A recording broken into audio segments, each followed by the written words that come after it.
Mónica Quintana y David Alayón son unos yonkis del aprendizaje.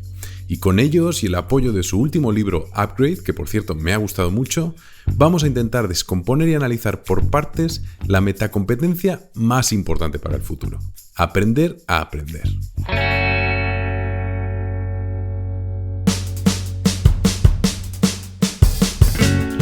Soy Jon Curbasmons y esto es Intercambio Iónico, un podcast sobre emprendedores e innovadores en el que intercambiaremos modelos mentales, libros, hábitos, fracasos, triunfos y sobre todo grandes aprendizajes.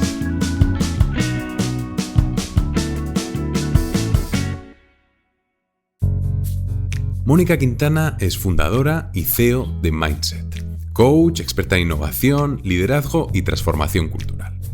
Su trayectoria empezó en recursos humanos y después ha recorrido temas tan diversos como la pedagogía, creatividad, tecnología, diversidad y un montón de cosas más. Por otro lado, David Alayón es cofundador y CEO de Innuba y Mindset, desde donde ayudan a otras empresas a desarrollar proyectos con impacto social. Es profesor en el EA University y tiene una larga historia como emprendedor y experto en tecnologías disruptivas. También es parte de un podcast muy recomendable que se llama Heavy Mental. Este episodio es muy especial porque forma parte del IE Editorial Podcast y lo grabamos con público en la torre del IE. Así que yo creo que lo mejor es que os deje directamente con la entrevista. Creo que vamos a empezar con la curiosidad, porque al final la curiosidad es una parte clave del aprender a aprender, ¿no? Y yo tengo bastante curiosidad sobre cómo se hizo el libro y un poco las cosillas así que pasaron, ¿no? Entonces creo que os pilló el toro escribiendo el libro, entonces me gustaría pues que me contarais alguno de los dos qué pasó ahí, si salisteis bien del paso, ¿no? Salimos. Espero que bien del paso. A ver, nos contactó una editorial, la editorial Lead. Realmente fue Almuzara la que nos contactó y luego acabamos dentro de Almuzara en Lead, ¿no? Nos contactó, recuerdo, un verano para escribir un libro relacionado con diseño de futuros, que es otro tema que tanto Mónica como yo estamos muy metidos. Y dándole vueltas dijimos, a ver, otro libro, porque había un boom de libros relacionados con temas de perspectiva estratégica y diseño de futuros.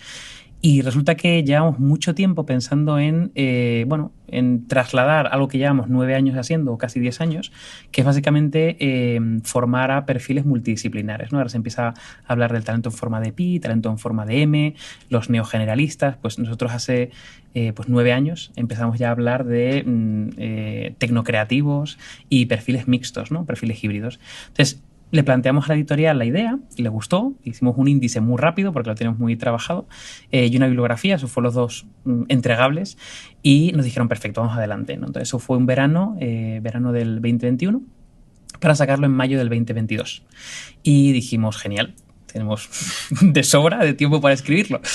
Entonces nos contacta muy bien atinada la editorial en noviembre y nos dice, oye, ¿cómo vais con el libro y demás? Y nosotros, bien, vamos bien, ni una línea, o sea, ni una línea más allá del índice y demás, pero bueno, que teníamos tiempo, ¿no?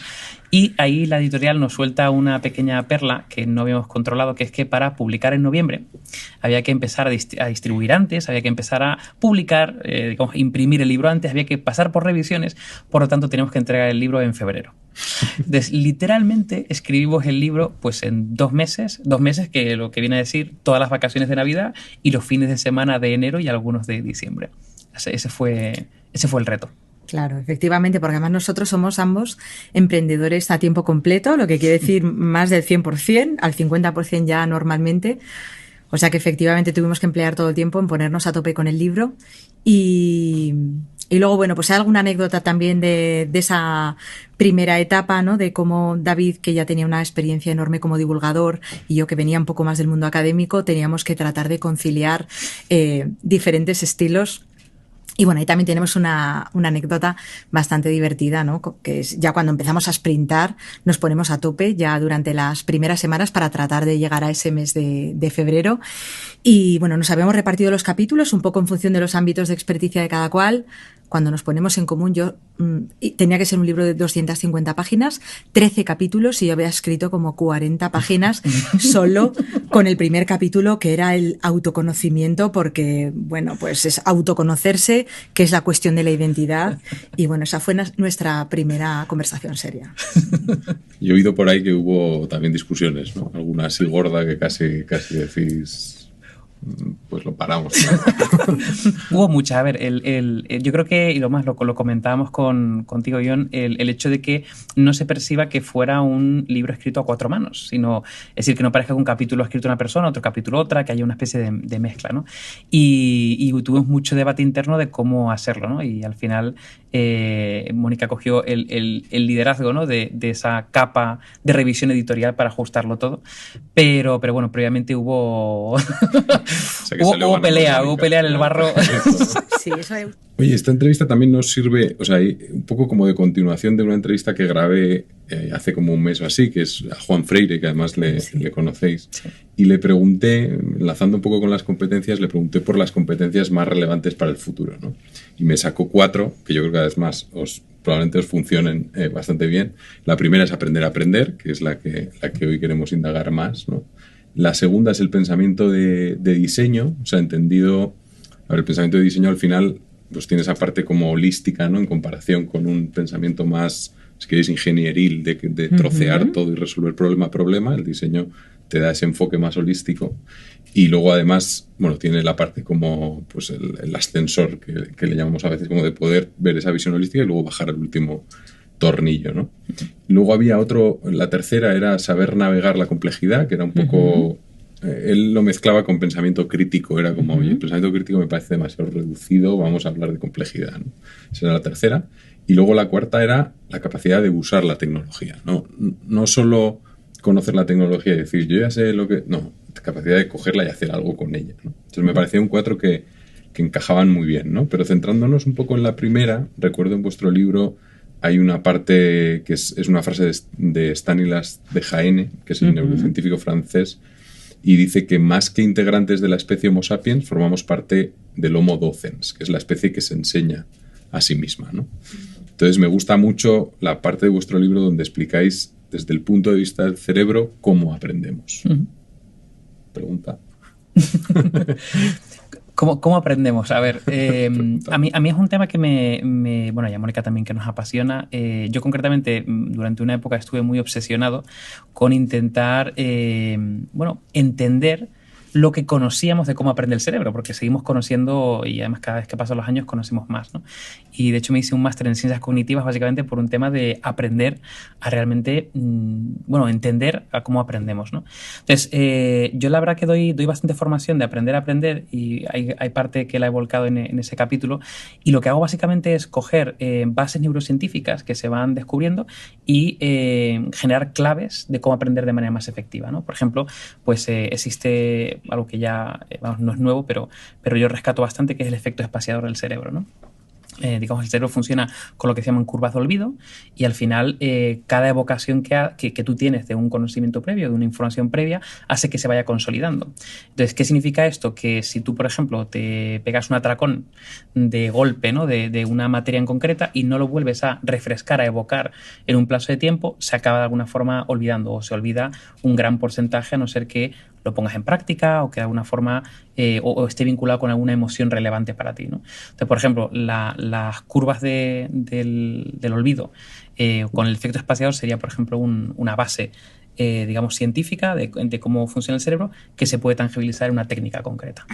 Además, esa técnica, claro, la gracia es que, o sea, según el diagrama que sacáis en el libro, además, o sea, es cómo ir mirando ese contenido que has consumido, como ir viéndolo pues al cabo de un día. Creo que la siguiente es como al cabo de 10 días, la siguiente al cabo de 30 días, y la siguiente, es que lo tengo aquí, es al cabo de 60 días, ¿no? El hacer esas 4. Entonces, que si lo haces así, esa curva del olvido, de repente, claro, se aplana muchísimo. Correcto. Y te permite aprender mucho más. Es que esta me pareció como, tengo que ponerlo en práctica en algún momento, ¿no? Me parecía interesante. Si hablamos además en el libro del efecto espaciador en relación con esa técnica de las 3 R's, que al final tiene que ver con la idea de repetir, porque bueno, como monos levemente evolucionados que somos, aprendemos mucho por mímesis, aprendemos mucho por repetición. Luego el tratar de recordar o de evocar, rememorar, y luego por otro lado pues el hacer también el resúmenes, ¿no? Por ejemplo, quienes estamos en la parte de una manera u otra de creación de contenidos, pues o bien hacer un podcast o las notas o tener que contarlo para otras personas es una de las maneras más eficaces también de ir haciendo que todo ese nuevo conocimiento adquirido a lo largo del tiempo vaya cristalizando y así ir batiendo esa curva del olvido. Esa última R que comenta Mónica, también la mencionamos en el libro, vinculada, por ejemplo, con lo que se suele llamar, pero nunca lo dijo él, la técnica Feynman, que básicamente... muchas cosas que no dijo Feynman. Que no dijo Feynman, que se le asignan a Feynman. Sí. Pero concretamente, Feynman sí que tenía un apodo, ¿no? Que era el gran explicador, ¿no? Y era, de alguna forma, capaz de explicar conceptos muy complejos, muy abstractos, de manera sencilla, ¿no? Y hay una frase famosa de él, que es así que la dijo él, que lo que decía básicamente es que si no consigues explicarlo de manera sencilla, es que no lo has... Habría que ver cómo traducirlo, ¿no? Pero no lo has interiorizado, no lo has entendido lo suficiente, ¿no? Entonces, una cosa que a mí me apasiona, y lo nombramos en el libro, es intentar que en cualquier objetivo de aprendizaje esté como resultado el intentar contárselo a alguien, ¿no? Y eso de alguna forma te marca si lo has aprendido lo suficiente o no. Yo, por ejemplo, yo tengo una vocación muy de compartir conocimiento y dar clase, y yo aprendo lo mismo leyendo y que dando una formación. O sea, yo en cada sesión que doy me llevo un montón de cosas. Sí, hay una entrevista, no sé si la habéis escuchado, supongo que sí, porque hay muchas referencias en el libro, que sale, o sea, que es Shane Parrish, que es el de Farnham Street, o el de The Knowledge Project, del podcast, que entrevista a Barbara Oakley. Y entonces hablan justamente de lo que estamos hablando un poco, ¿no? Pero yo me quedé con la idea esta del modo foco y el modo difuso, ¿no? De cómo aprende el cerebro, que al final estamos acostumbrados al modo foco como que es el único modo en el que estás aprendiendo, pero luego el modo difuso sería cuando ya tu cerebro no está en ese contenido, no está tal, pero sigue funcionando, ¿no? Que es un poco la idea de por qué a veces cuando nos vamos a la cama al día siguiente te levantas como ya tengo la solución al problema que estaba investigando, ¿no? Y eso yo creo que ayuda mucho como a encontrar esas técnicas, ¿no? Eso era interesante. Y luego hay otro que también mencionáis en el libro, que a lo mejor no es tanto técnica de aprendizaje, pero a mí me ha impactado o me ha ayudado mucho, es el libro este de Deep Work, el de Cal Newport, ¿no? El de entender que hay trabajos o actividades que necesitas profundizar mucho, ¿no? Que necesitas estar totalmente concentrado y tener mucho foco, y otras más ligeras y que puedes dividir tu día y ordenártelo de esa manera, ¿no? Yo desde que leí ese libro tengo como 2 horas y media todas las mañanas. Ahora no consigo que hacerlo todos los días, pero al final tener esas 2 horas y media puestas en el calendario para hacer ese tipo de actividades. Y ese tipo de actividades las tengo ya definidas, son estas, y entonces tienes esas 2 horas y media para hacerlo sin móviles, sin mirar el mail, sin hacer ninguna otra cosa. Entonces eso la verdad es que me ha ayudado mucho. No sé si tenéis alguna cosa que uséis así en el día a día vosotros que os ayude. Yo voy a contar una anécdota de vidas anteriores de cuando trabajamos en Social Noise, en una agencia, ahora se llama Darwin y Verne. Yo siempre he sido muy fan de lo de Cal Newport habla de el modo bimodal. Es decir, de alguna forma que te bloquees tiempo. Bueno, el caso bimodal sería casi que te bloquees días completos, ¿no? En mi caso yo creo que sería, no sé si es el periodístico, bueno, uno que nombra él, que básicamente es tener como momentos de hablar con gente, de estar como en multitarea, pero bloquearte horas en el día para poner foco. Y yo recuerdo en la época de agencia, claro, imagino una agencia creativa, 100 y pico personas, claro, un puesto de responsabilidad, entonces todo el rato era gente entrando y molestándote, ¿no? Y bueno, molestándote, o sea, por cosas relevantes, pero claro, yo soy muy me pongo los cascos, estoy como con foco absoluto, ¿no? Yo siempre digo que puede caer una bomba a mi alrededor que ni me enteraría, está como en foco. Y me inventé un sistema de semáforo que básicamente era una especie de una hojita que ponía básicamente el modo en el que estaba. Entonces la gente, además yo estaba en un despacho que era una pecera, entonces me veían desde fuera. Entonces si veían que estaba en modo foco, era como, no entres, o sea, salvo que el mundo se esté cayendo, no entres porque estoy en modo foco. Y luego me ponía un modo de, bueno, estoy contestando correos o cosas así y de alguna forma puedes entrar, ¿no? Sí, no sé quién era, pero me suena como una historia muy parecida con una gorra, que era la gorra de pensar. Entonces hay alguien que se pone la gorra y entonces ya es como que nadie le puede. será algún CEO de Silicon Valley, alguna cosa así. Y aquí como consejo, ¿no? Para este momento donde además cada vez hay más personas trabajando en formato híbrido, teletrabajando, nosotros, por ejemplo, en Mindset lo que hacemos es que en nuestro calendario, que es compartido, la gente pues se reserva horas del día donde además pone literalmente deep work, de manera que todo el mundo sabe que si alguien está en modo deep work, pues ya nadie te puede pues mandar una notificación por Slack o se puede poner en contacto contigo, sino que es tiempo de trabajo profundo y de máxima concentración.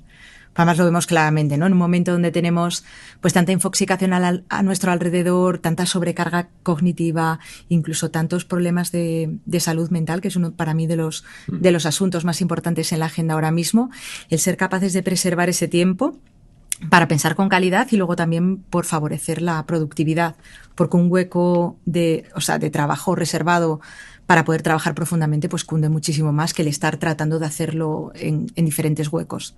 Y nosotros, por ejemplo, que hacemos muchas cosas relativas a ecosistemas de aprendizaje para empresas, incluso también trabajando con líderes, nuestra recomendación es que se vayan bloqueando slots en su agenda para el aprendizaje y que sea, digamos, que a prueba de bomba, vamos, que nadie te lo pueda, digamos, desafiar, ¿no? Sí, aquí tenía otro tema que además viene un poco relacionado con lo que hablábamos antes, de si tenéis alguna forma de organizaros la información para retenerla mejor, para crear conexiones, porque yo he desarrollado ahora yo creo que se le llama como segundo cerebro, ¿no? Empecé cuando arranqué con Notion, que es un software que te permite hacer conexiones entre bases de datos y tal. Entonces, es una manera bastante friki de hacerlo, pero bueno, por explicarlo así, que se entienda rápido. Al final tú tienes una base de datos donde son como los bloques mentales, ¿no? Todos, y en los bloques mentales tienes extractos, que son cosas que has cogido de distintos sitios o de libros o tal. Luego tienes un siguiente nivel que son apuntes y luego hay preguntas también, ¿no? Entonces vas clasificando las cosas que vas apuntando ahí. Y yo además tengo otra página donde tengo todos los podcasts que he escuchado con los resúmenes y luego los libros también, que lo tengo conectado con Kindle y entonces van apareciendo ahí los highlights y tal. Entonces puedes conectarlo todo en la misma base de datos. Entonces cuando ves una idea, ves que esa idea además normalmente hay muchas conexiones porque no viene solo de un libro, acaba conectando con otro, acaba relacionándose. Y a mí para los podcasts al menos me ayuda mucho, ¿no? Porque vas encontrando como relaciones muy fáciles. No sé si usáis alguna cosa así. Yo utilizo Notion también. Y, a ver, yo probé diferentes... O sea, yo vengo de David Allen y la época del GTD, intentando trabajar la productividad a nivel de aprendizaje. Entonces, yo mi Notion primero lo monté literalmente casi como la filosofía de GTD. Y luego leí a Tiago Forte con la filosofía del segundo cerebro y el método PARA, y empecé a trabajar en ese modelo de PARA, ¿no? De trabajar por proyectos, áreas de conocimiento y demás, recursos. El caso es que no me terminó de funcionar y ahora lo he estructurado todo como un sistema.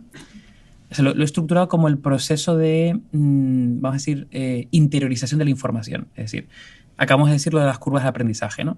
A mí, pues yo cuando me leo un libro, por ejemplo, yo creo que tengo la ilusión del aprendizaje, es decir, no lo he aprendido realmente.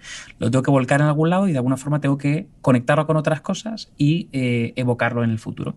Entonces yo tengo como yo tengo áreas de interés, ¿no? Desde filosofía hasta temas ahora tengo una específicamente de inteligencia artificial generativa, que estoy como muy centrado en eso, y todo lo que voy encontrando, ya sean vídeos, cosas, de alguna forma lo voy volcando ahí, ¿no? Entonces yo tengo unas hábitos recurrentes, que es que voy a esos áreas de conocimiento, rescato eso y hago un segundo procesado, ¿no? Como que ya hay una segunda evocación de eso, y de alguna forma lo voy procesando, voy interiorizando en eso, de alguna forma lo voy mezclando con otra cosa, y ya voy generando ese batiburrillo que hay ahí. Poco a poco se va organizando en cosas más concretas, ¿no? Pues ya aparece Midjourney, aparece, por ejemplo, conocimiento profundo de cómo es la tecnología detrás de cada una de esas cosas. Entonces, poco a poco se va ordenando, incluso hay una tercera iteración, una tercera evocación para intentar interiorizarlo. Entonces, voy como organizando de esa manera, desde áreas de conocimiento muy grandes que poco a poco se van organizando en pequeñas líneas. Si, por ejemplo, pues yo qué sé, ahora además me da por temporadas, ¿no? Si me dio cuando escribimos el libro, me dio por leer sobre pues, pensamiento crítico, es algo que yo no era experto en ello, de hecho Mónica seguro que era muchos expertos, pero a mí me interesó mucho y digo, voy a leer mucho sobre ello. Y generé un ámbito ahí de conocimiento que no he vuelto a tocar. Pero cuando, por ejemplo, leo algo interesante, yo sé que está ese área, la rescato de nuevo y al meter esa nueva píldora, leo también el contexto, vuelvo a refrescar cosas, como que me mantiene todo el rato refrescando áreas. Yo en mi caso, mi sistema podría ser algo parecido, pero no tan sofisticado y seguramente que soy mucho menos disciplinada a la hora de tener en orden todo esto. Pero bueno, un poco como añadido, lo que hago adicionalmente a tener pues toda una serie de temas que me interesan y capturar cantidades ingentes de información y luego el tratar de procesarlas. Adicionalmente a eso, también tengo un diario de aprendizaje donde para mí, además de trabajar en ese nivel adicional al del conocimiento, porque bueno, la información se puede convertir en conocimiento, pero el conocimiento no necesariamente deviene sabiduría, ¿no? Entonces tengo un diario personal donde voy volcando aprendizajes que para mí están en otro nivel, casi más ya de lo identitario, de lo que podría considerar trascendente, y lo voy revisando también a menudo, ¿no? Tengo toda una serie de preguntas que me voy realizando a lo largo de todos los días, de qué es lo que he aprendido o algo que me ha llamado especialmente la atención o alguna situación en la que he sido capaz de hacerlo mejor de lo que lo hacía antes o incluso poner en práctica algo nuevo, de manera que todo se vaya un poco integrando. Y luego, bueno, adicionalmente a todo eso, personalmente funcionó también bastante bien en el modo difuso, es decir, hay toda una serie de información que tampoco me preocupo demasiado de procesar, porque todo, bueno, pues va, digamos, ordenándose en mi cerebro, o bueno, al menos es lo que yo pienso, pues lo que quiero pensar, pero bueno, en este modo difuso también funciona bien. Y otro truco que pongo en marcha también para ayudar a esa labor de cristalización de lo aprendido es el hacer microcharlas, además de hacer, digamos, actividades de formación mucho más formales, ¿no? Pues siempre que tengo la oportunidad de hacer una especie de resumen a alguien, porque además me encanta hablar, o igual no se nota, ¿no? Que David está hablando un montón, pero bueno, pues incluso con mi propio equipo, ¿no? Pues he aprendido algo nuevo de pensamiento crítico, o lo último, que ha sido hecho una labor de inmersión o de primera inmersión en la cuestión de la criptografía postcuántica, vamos, que no puede ser más complicado y a priori como más alejado, ¿no? Del centro de las cosas que hago. Y bueno, pues he aprendido una serie de cosas y lo primero fue, venga, chicos, ¿quién se apunta? Os voy a dar una microcharla de 20 minutos de todo lo que he aprendido. Y luego cuando te pones a explicarlo del algoritmo, de repente tomas conciencia de decir, wow, igual no lo he entendido del todo bien, ¿no? Entonces vuelvo a ello, repito. Sí, que al final mezclarlo, ¿no? Con el poder contarlo, igual que habéis dicho lo de dar clase y tal. Eso es clave. A mí me pasa con el podcast. Es verdad que si no estuviera el podcast, esa base de datos con los bloques mentales, o sea, no funcionaría, no estaría tan viva, ¿no? Al final claro. Es un poco el que tengas ahí que ponerlo en marcha. Yo iba a decir que al final también tenemos aparte de learners, ¿no? Tenemos un punto de doers, o sea, montamos muchos proyectos, ¿no? El hecho de estar, lo mismo, estar en podcast o tener una newsletter o dar charlas o meterte, al final no es otra cosa que, y además no solamente en un tema, sino de múltiples temas muy diversos, lo que hace es, digamos, mantener viva esas áreas de conocimiento.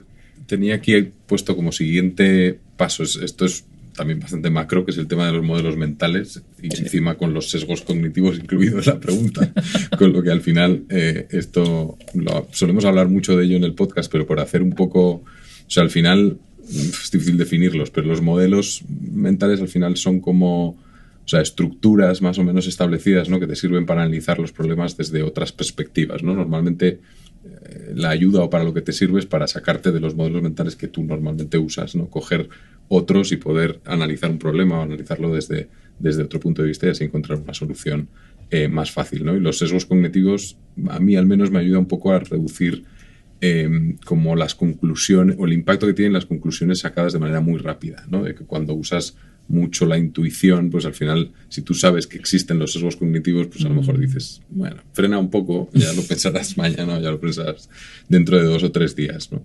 Entonces, lo interesante de esto es comprender un poco cómo los usáis, ¿no? La parte práctica, que es difícil también encontrar como un caso y contarlo bien, ¿no? Pero por dar un poco algunos ejemplos, bueno, no sé, yo creo que mejor pasaros la pregunta directamente de cuáles son vuestros modelos mentales favoritos o que uséis más en el día a día y como, o sea, no sé, algún ejemplo así concreto. Fenomenal. Bueno, lo primero de todo... luego nos pasamos la ola. Que os estáis pasando como diciendo, no, está tú. Bueno, pues ese es un tema apasionante del que hemos hablado y seguimos hablando muchísimo. También le dedicamos largo y tendido en el libro. Y bueno, como tenemos un catálogo tan grande de sesgos cognitivos, los modelos mentales que nos sirven para pensar mejor también son muchos. Pero bueno, yo voy a hablar desde mi experiencia práctica de 2 en particular, que son los que, bueno, yo creo que son de los que más pongo en marcha. Uno de ellos tiene que ver con el asunto de los experimentos mentales. Bueno, y es que además, como me gusta tanto pensar en el futuro, siempre estoy pensando en lo siguiente. Y bueno, pues un experimento mental es una simulación de un evento que va a ocurrir en el futuro y que nos sirve pues para sacar aprendizajes o conclusiones de manera anticipada, ¿no? Del típico ejemplo de experimento mental, muy conocido, sería, por ejemplo, el dilema del tranvía. Y hacerse esa pregunta, ¿no? Imagínate que hay un tranvía. Bueno, igual es un poco dramático el ejemplo, pero se entiende muy bien, porque además en los tiempos de la inteligencia artificial es como muy relevante. Pues imaginémonos que hay un tranvía que sigue una trayectoria mediante la cual pues va a atropellar a 5 personas. Pero tú tienes la capacidad de poder cambiar esa trayectoria, tú interviniendo, ¿no? Como persona, tienes la capacidad de cambiar la trayectoria y hacer que solamente atropelle a una. Entonces, la pregunta es, ¿harías algo al respecto o dejarías que los acontecimientos siguieran su curso? Que es una pregunta que tiene que ver con la cuestión de la moral, por ejemplo, ¿no? Bueno, pues esto es un experimento mental, una especie de simulación sobre algo que ocurre en el futuro. Yo estoy haciendo este tipo de simulaciones constantemente. Y aprovecho para ligarlo con el segundo modelo mental, que además luego fue desarrollado también por la Universidad de Harvard con una técnica que se llama la técnica del premortem, que es el pensar que todo va a salir mal. Nosotros, por ejemplo, pues hacemos muchos eventos, actividades de formación, todo tipo de saraos y holgorios, donde, bueno, pues a menudo interviene mucha gente, hay muchas personas invitadas. Entonces, el ejercicio es pensar qué es lo que tengo que hacer para, de alguna manera, matar el evento o el proyecto. O qué es lo que tendría que suceder para que todo salga mal. Que en cierta manera es también como una especie de experimento mental, ¿no?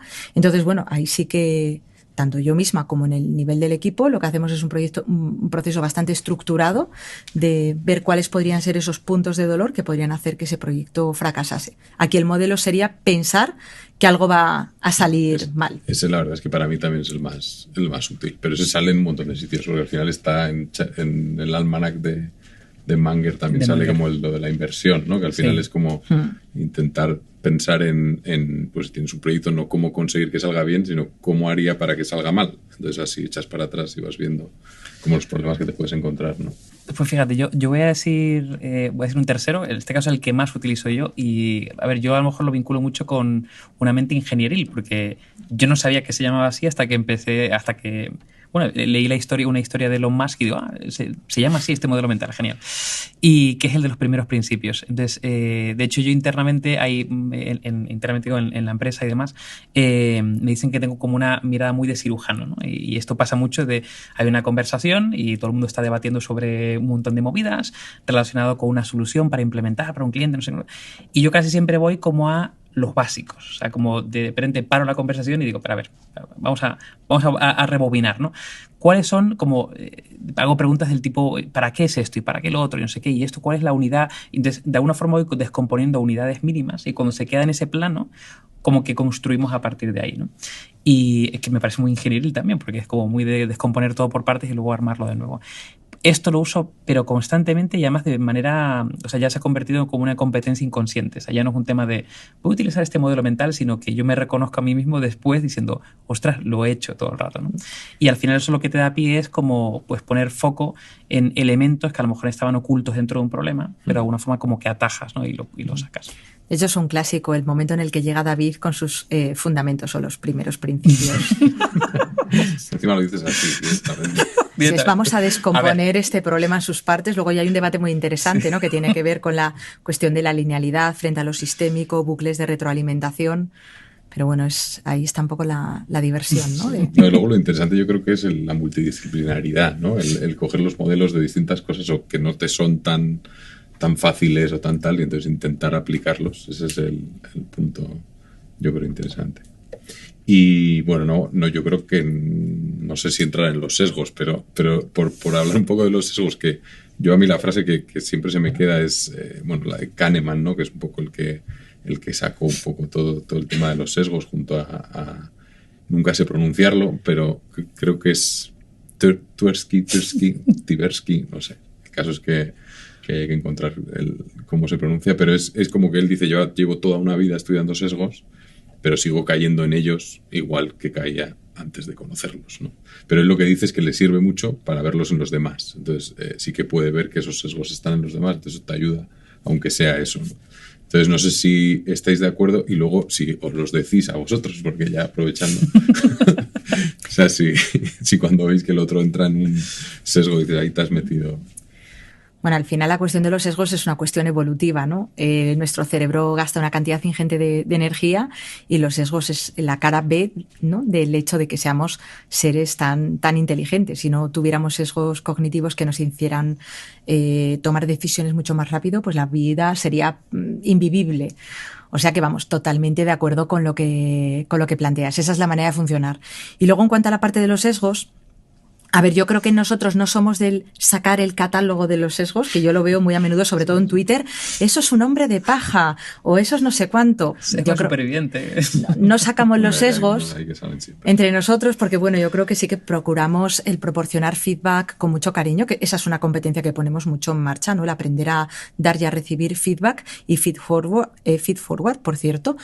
Pero bueno, a menudo, yo aquí hablo por lo menos en primera persona, a veces sí que lo hacemos con los clientes, ¿no? Cuando tienes a lo mejor que enfrentarte a un problema complejo y ya ves desde el inicio, bueno, ya sabemos que lo más importante es tenerlo bien identificado y típico caso, necesitamos hacer esto y ya ves desde el inicio que no hay una definición del problema o que hay una especie de niebla y luego toda una agenda, o sea, todo un conjunto de personas con agendas totalmente heterodoxas, implícitas, explícitas y además todo ello cuajado de sesgos cognitivos en un contexto de cambio y de complejidad, que suele ser, yo creo que nuestro día a día. Entonces yo ahí sí que de vez en cuando lo saco, sobre todo por tratar de hacer un poco de espejo a las personas que forman parte del proyecto para decir, oye, esto que tú das como por, no sé, grabado sobre piedra, pues no es tal, por esto y por esto. O mejor dicho, no se te ha ocurrido pensar que quizás, y entonces ya le planteas la alternativa. O sea que con clientes sí.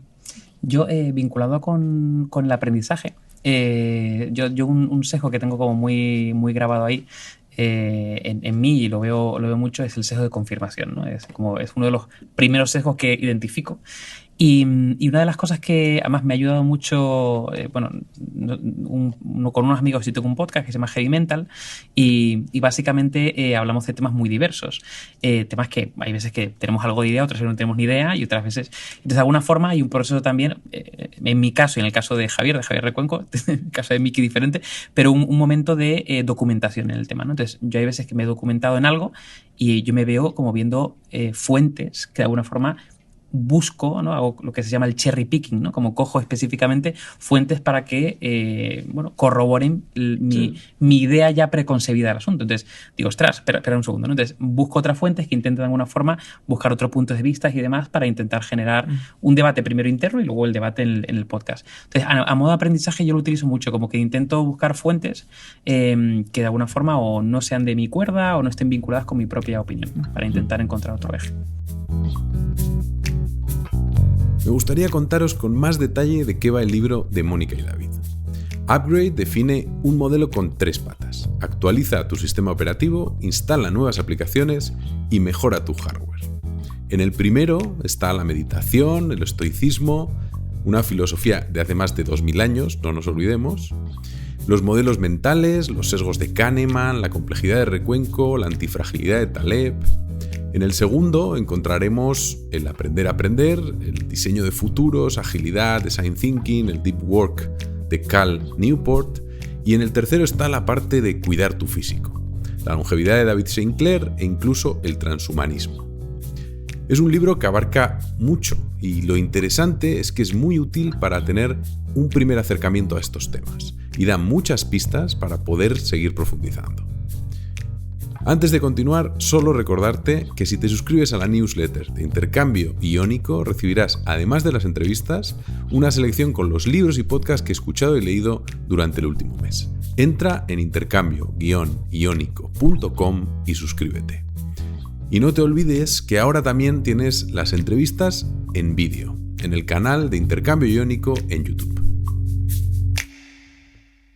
Pues vamos a entrar, yo creo, además, Hila, bien con esto, que es entrar en las preguntas ya finales. Son 3 o 4 preguntas rápidas, pero la respuesta no hace falta que sea rápida.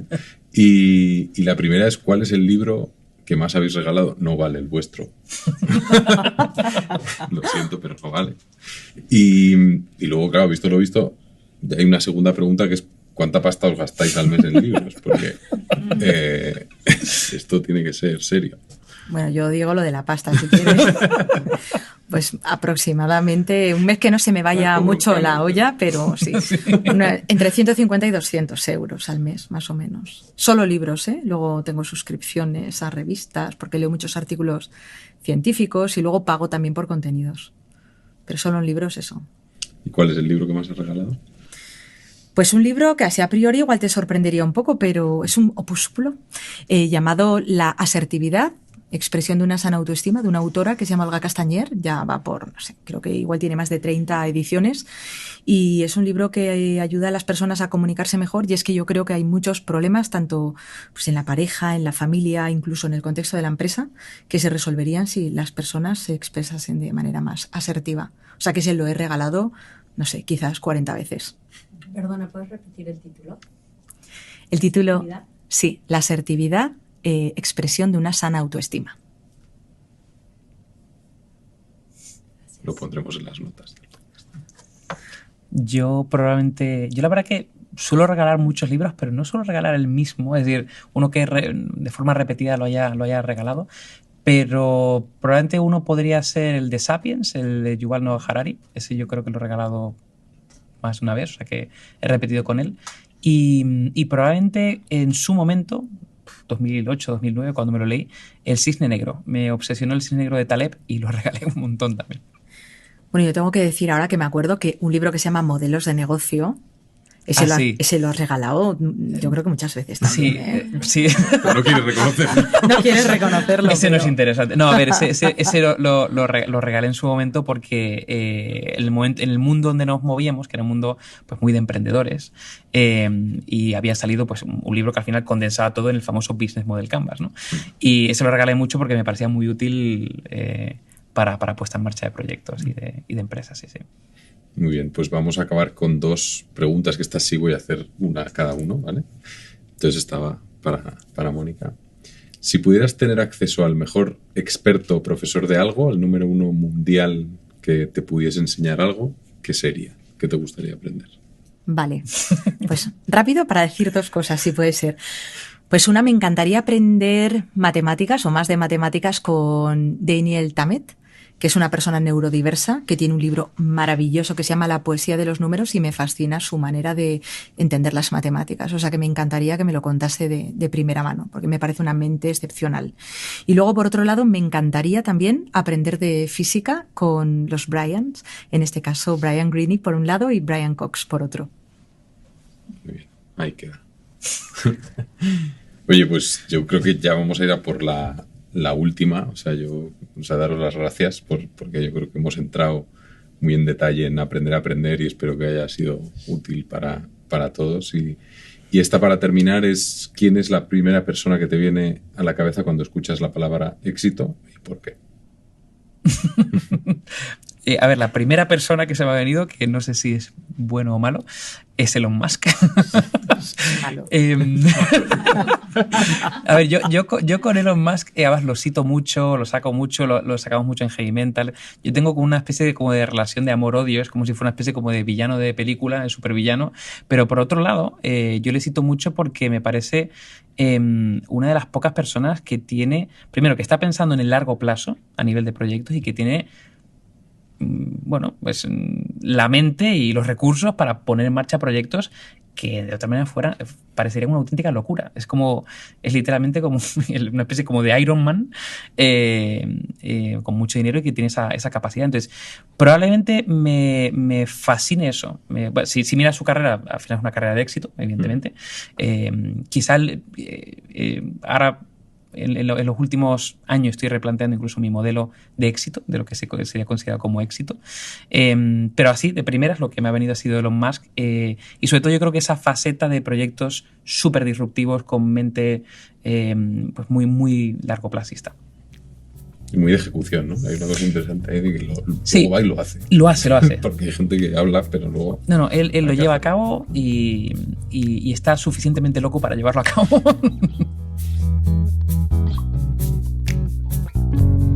Gracias, Mónica, gracias, David, y gracias a ti por escuchar esta entrevista.